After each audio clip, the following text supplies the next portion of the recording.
you say when did you? Well, around what year did you run into Flex that you hadn't seen since high I school? would say 94, 94. 94.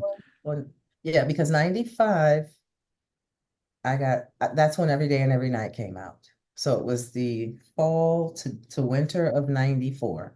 Okay, so if we go back to That's about when his mixtape.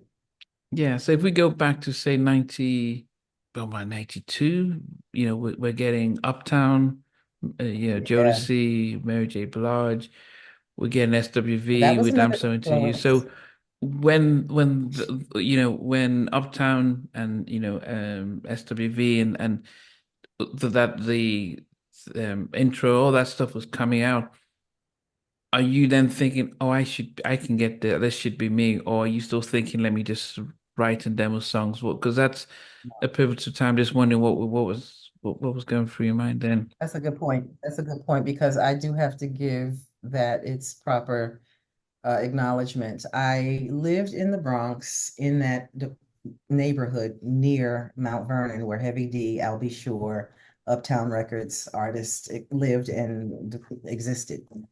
I was highly influenced by that because it was somebody that I could see, touch, and knew that had made it. Mary J. Blige, though, was the one who really sealed the deal for me. Like I mentioned earlier, I recognized that the music industry had a place for different types of voices. Mhm. But when I saw Mary, who really mimicked my life, I was that person that she represents through song, Mhm. her lifestyle as a city kid, growing up with the bumps and bruises in the city. That was my world. So there was no pretending. And I was like, oh my God, they took her as is, or she's accepted as is. The way she dressed, even in the early days, was the way the girls in the hood dressed. And the other thing you need to consider is that in New York, everybody can rap, so it's like, how do we pick the best? Some of it has to do with luck, some of it has to do with preparation, but it's not always just talent. So to see Mhm. somebody who mimics or mirrors you is really, really encouraging. And that's how I saw Mary and Al and have rest in peace, Eddie F. These guys who I had been going I to the mean, Heavy D, you playground. mean? You Huh? said you said rest in peace. You said Eddie F. So I was thinking, no, you mean Heavy Heavy D, D? Heavy Yeah. D. Okay. Okay. Eddie F. Oh, not an Eddie F, but I just referring to the fact that he was somebody that I knew Oh, you knew of Eddie. from the Okay. block. There was a park that we all congregated at called Fourth Street Park. And almost all of Mount Vernon really was Bad Boy's first staff, like the dancers, the wardrobe professionals, some of the office staff were from the neighborhood. So yes, that uptown early Bad Boy era really brought it home to me, as though this is something that's possible. And so after that comes, is when were you focusing more as a songwriter, or were you still thinking about becoming an artist? I was thinking both. I figured if I could be functional in the industry as a background singer and a writer, Mm, perhaps my time would come. I wasn't pursuing it, but I hadn't excluded it as an option.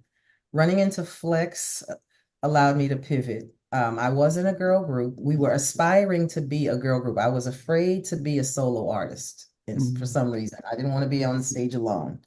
And I think it tied back to just my insecurity. But when I ran into Flex, he only wanted one person. And I shot my shot. I just said, well, listen, I'd be willing to talk further about it. My demo is incomplete. This is what I've got. Listen to it and let me know what you think. And the rest is history. Oh no, So well, that, let's talk history huh? then, because the rest is history. Like this. Okay. So the history, as he listened to it, it wasn't He like, listened. yeah, and he thought, okay, this is good. We can do something with it. He asked me to come to his house Hmm. after I had provided the tape to hear the music he was proposing. Hmm. And I think I sang live. I'm not sure, but I don't know. I don't think I did. I think all he had was the tape. And then he gave me the music and said, see what you can do with this. And so I wrote every day and every night. And I came back and sang it to him over the phone. And he was like, bet, let's just do it. So what I learned afterwards was that he had somebody on standby because he wasn't sure.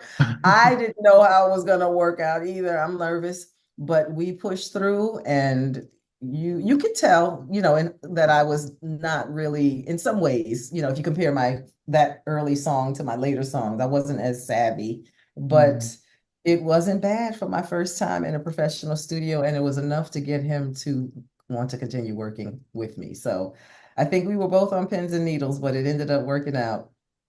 What your ex-husband, what was his thoughts when you said this Flex want me to At this sing? point, we were estranged. We were What? separated, which is the irony of it all. He was the one that introduced it to me, gave me the taste for it. And then we had marital issues and were separated during the height of my career. So he's a barber, a top barber, cutting the New York Knicks players' hair, just really popular. And his story is that, to be working amongst all these people who knew my story or knew that I was pursuing this, to hear my song come on the radio and not be, part of that was crushing for him. And I definitely could understand that. But at the same time, because he planted the seed, I dedicated my album to him, because it was, at this point, we're friends. And I just feel like if you had not suggested this, where would I have been? Would I have even felt empowered enough to try? Yeah. So, yeah, But I guess would we had a change tumultuous when relationship. fun? That's just, I said, we had a very tumultuous relationship. I don't know how to explain that differently. Yeah, no, but I was just wondering the when you split up, was that extra motivation to pursue this, or was it like, yeah, that's Absolutely. Absolutely. You're right. That's very insightful. I was very determined to provide for my girls and mm, for them not to have a lower quality of life because they didn't have two parents in the home. So it was very much an incentive. However, the times were different then. We didn't really, the industry didn't really support parents. So, or parenting or women having babies. So I had mm. to sort of camouflage that side of myself. I was always more mature and I needed to be more youthful and gregarious in my presentation. Those were things that I was coached on, but I couldn't help it. I was dealing with real life issues all the time. I had two kids. But yes, it was a big motivation. And I felt that when I had the opportunity to change the trajectory of my family's life, that I needed to grab the bull by the horns and do everything I could to keep it. So Did I do Flex know have to thank him for you that. had Huh? kids and you were married? Oh, he knew.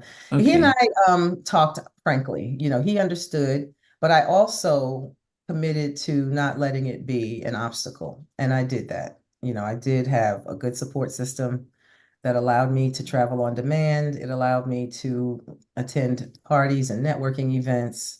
So I have to be thankful for that. Hey guys, thanks for watching. Thanks for being a part of Halftime Chat. Please remember to subscribe, share, and comment. But most importantly, why don't you become a member of Halftime Chat?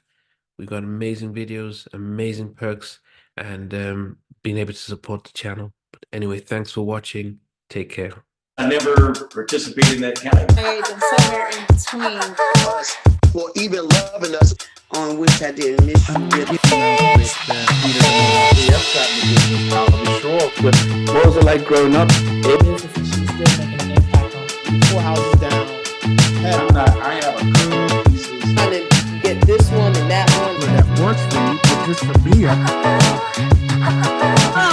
No. Okay, you're okay. They don't understand what Jonas boys and men and all spirits.